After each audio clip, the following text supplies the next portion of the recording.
The big difference is where we get the profound lesson from. There's one big difference, is in their social status. That's the big difference. So, Jairus' daughter, because of her father's position, she's in a position of advantage. Through her father, through his role, through his authority and his leadership and his standing in the community, they can get access to Jesus really easily. They can just cut through everything and get it. But this woman, so Jairus can come face to face with Jesus. No problem. In public, everyone can see it. Don't have to hide anything.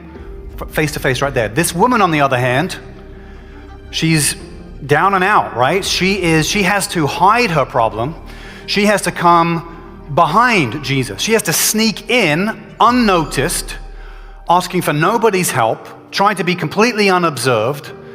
And she does this in a way where she thinks even Jesus won't know what's happened. This difference in their social standing reveals to us the profound lesson, and this is the lesson. The lesson is the test of faith on Jairus. That's the lesson, is the test of faith upon Jairus. So in this first interruption, Jairus, it looks like it benefits him because he has the power in the situation. It benefits him. He has the advantage. Jesus is going to come to my house and heal my daughter. This is great news.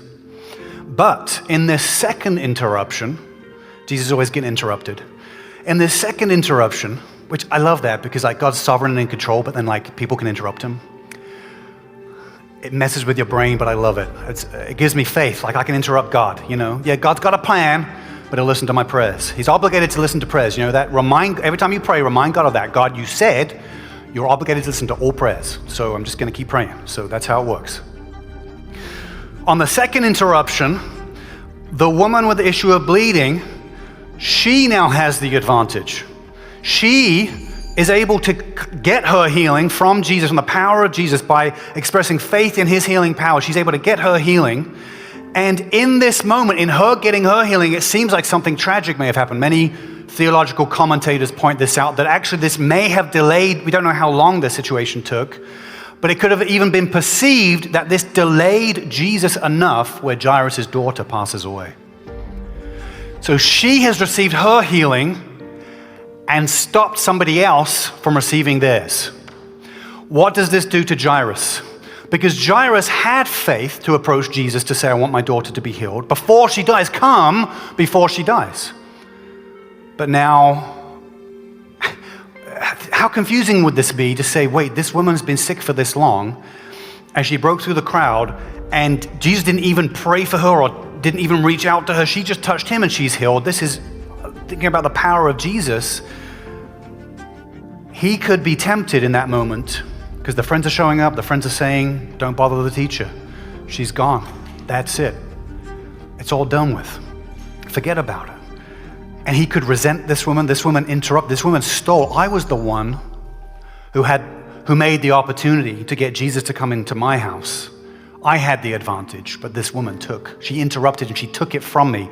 He could be mad at her. He could be resentful at her. He could be angry, confused, shocked at the situation. Like, do I celebrate that she's been healed, this amazing miracle, and everyone else is amazed? Or do I grieve that my daughter is gone and that we missed the opportunity, that we missed the chance to see her saved? Because Jairus had faith. While she was alive, he had faith that she could be healed because he came to get Jesus. But the test on his faith is, now that she's dead, what is God able to do? What is God able to do? And Jesus knows this, and so Jesus turns to Jairus and he says, do not doubt, only believe. Do not fear, only believe. Do not fear, only believe. The miraculous, sudden, unexpected healing of this woman is a lesson to the Jewish synagogue leader. It's a lesson to him because in the face of a completely impossible miracle for her, she got a breakthrough and she saw her healing. When you like and subscribe, this video reaches more people.